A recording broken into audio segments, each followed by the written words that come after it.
Episode की शुरुआत में हमें एक इंसान को दिखाया जाता है जो हमारा मेन कैरेक्टर होता है। वो बहुत ही ज़्यादा बुरी हालत में होता है। हमारा हीरो किसी से डर के मारे भाग रहा होता है और कहता है कि मुझे नहीं लगता मैं उससे बच पाऊंगा, मेरे बाकी के सारे टीममेट मारे जा चुके हैं।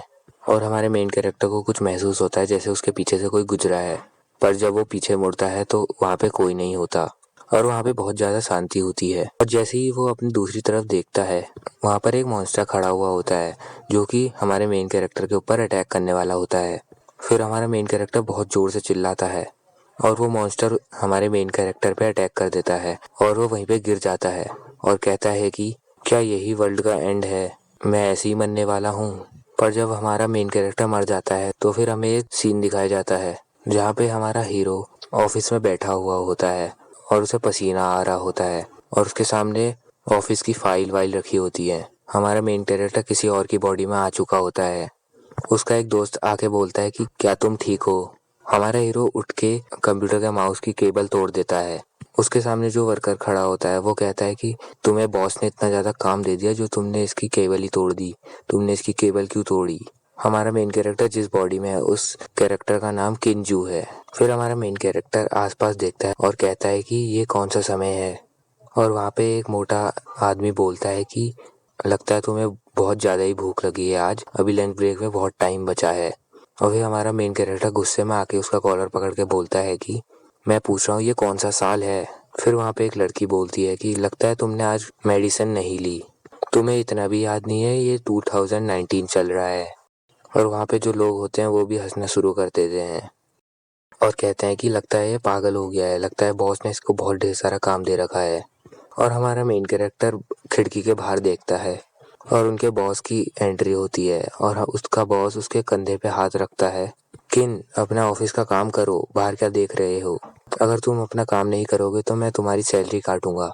और हमारा मेन कैरेक्टर गुस्से में होता है। हमारा मेन कैरेक्टर उसके बॉस को उसका हाथ पकड़ के गिरा देता है और ऑफिस के मेंबर ये देख के हैरान हो जाते हैं। किन सोच रहा होता है इस वक्त 2019 चल रहा है और उनका बॉस कहता है कि तुम्हें मुझे इतनी जोर से पटकने की जरूरत क्या थी, अगर तुम्हें काम नहीं करना तो मत करो। हमारा मेन कैरेक्टर कहता है कि इस वक्त आसमान का रंग लाल रंग होने वाला है।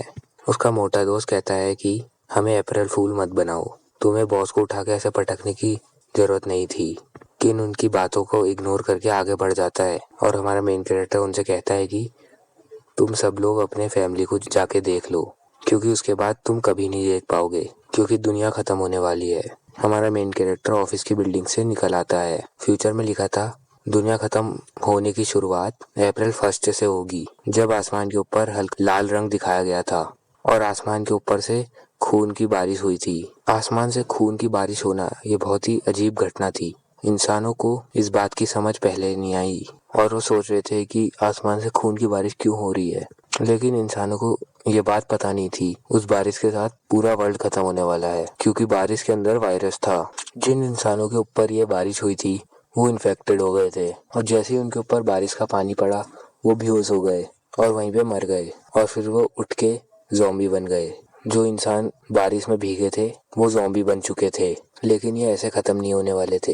लेकिन ज़ॉम्बी मॉन्स्टर भी बन सकते थे। कोई ज़ॉम्बी अगर इंसान को खाता है और वो बहुत ढेर सारे इंसान को खा लेता है तो वो मॉन्स्टर बन जाता है, जो कि ज़ॉम्बी से बहुत ज़्यादा इंटेलिजेंट और पावरफुल होता है। फिर हमारा मेन कैरेक्टर दिखाया जाता है। फिर एक बंदा हमारे मेन कैरेक्टर के बगल से गुजरता है। तुम दरवाजे में रास्ता ब्लॉक करके क्यों खड़े हो, साइड में हट जाओ।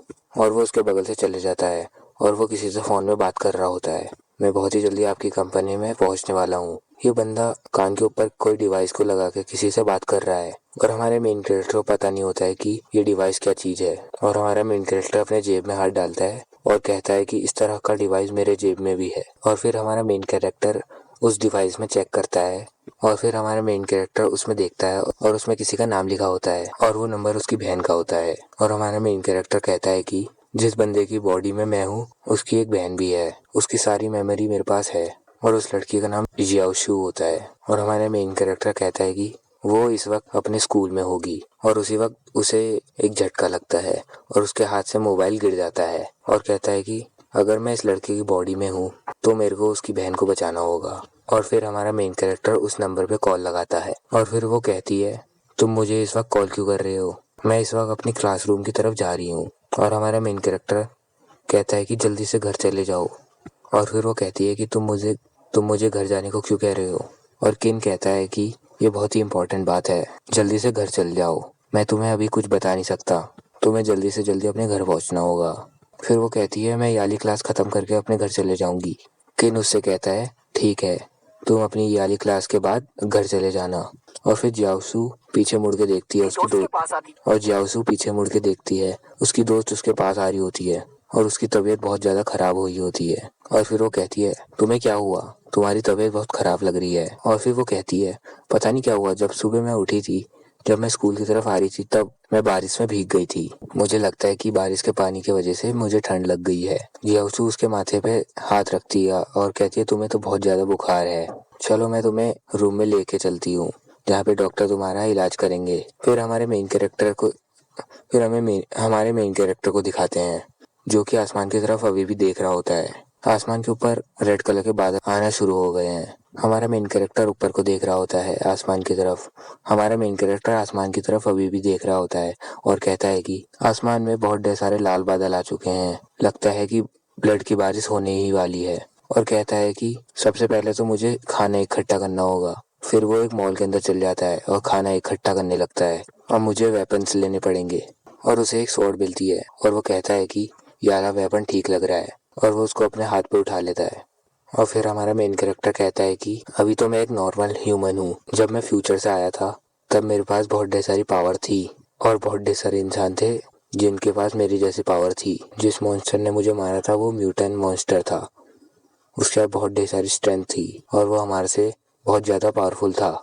फिर किन कहता है लगता है गॉड ने मुझे दूसरा चांस दे रखा है, तभी तो मैं पास्ट में आया हूँ। ये वायरस फैलने से पहले आ चुका हूँ, ये वायरस 100 साल पहले फैला था और मैं 100 साल पहले आ चुका हूँ और ये वायरस अभी फैलना शुरू हो चुका है। इस बार मैं सब कुछ कर सकता हूँ जो मैंने फ्यूचर में नहीं करा है। इससे पहले म्यूटेंट ज़ॉम्बी बन जाए और वो बहुत ज़्यादा खतरनाक हो जाए, उससे पहले मुझे अपनी स्ट्रेंथ और पावर बढ़ानी पड़ेगी क्योंकि मेरे पास अगले 100 साल की नॉलेज है। फिर किन वो लोहे की रॉड लेके बाहर आ चुका होता है और लोग बहुत ज़्यादा परेशान हो चुके होते हैं क्योंकि आसमान पूरा लाल हो चुका होता है और बारिश आने वाली होती है। और फिर उसी के थोड़ी देर बाद आसमान से बारिश होना शुरू हो जाती है और वहाँ पे एक आदमी बोलता है ये पानी तो बहुत ज़्यादा गर्म है, ये मेरी स्किन को जला रहा है। और हमारा मेन कैरेक्टर कहता है कि बारिश तो शुरू हो चुकी है। और फिर वो सारे इंसान हमारे मेन कैरेक्टर को देखते हैं और हमारे मेन कैरेक्टर के हाथ में एक रॉड होती है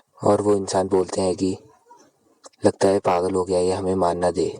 हमारा मेन कैरेक्टर आसमान के ऊपर देखता है और कहता है कि ब्लड की बारिश तो शुरू हो चुकी है, मुझे अपने आप को इस बारिश से बचाना होगा। फिर हमारा मेन कैरेक्टर एक टैक्सी में बैठ जाता है और टैक्सी ड्राइवर उससे कहता है कि आसमान से जो बारिश हो रही है वो लाल रंग की है और आसमान का रंग भी लाल हो चुका है। और हमारा मेन कैरेक्टर उससे कहता है कि मुझे अपने घर पे छोड़ने के बाद तुम भी अपने घर चले जाना क्योंकि यहाँ पे बहुत ज़्यादा ट्रैफिक जैम होने वाला है, तुम मेरे को छोड़ने के बाद अपने घर भी चले जाना।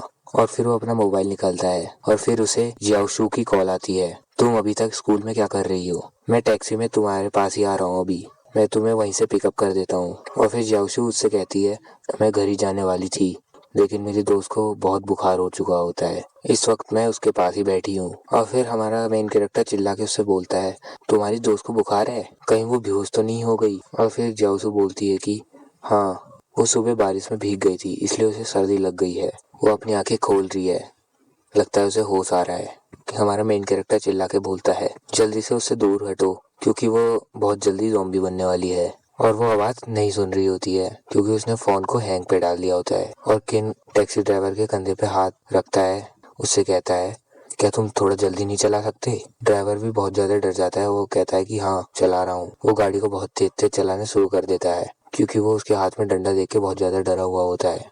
और जिंगशू की दोस्त की आंखें लाल हो रखी होती हैं। उसी वक्त डॉक्टर अंदर आती है और फिर जियाओशू डॉक्टर से कहती है इसे थोड़ी देर पहले ही होश आया है। और डॉक्टर कहती है मैं तो यहाँ पे एम्बुलेंस को बुला रही थी लेकिन ये तो उठ गई है। और वो बिस्तर के ऊपर बैठी हुई होती है और डॉक्टर कहती है तुम जल्दी से लेट जाओ क्योंकि तुम्हारी बॉडी अभी सही नहीं हुई है, तुम अपनी आंखों की तरफ देखो, तुम्हारी आंखें बुखार के मारे लाल हो चुकी हैं। जैसे ही डॉक्टर उसके पास पहुंचती है वो उसकी उंगलियों को काट के खाने लगती है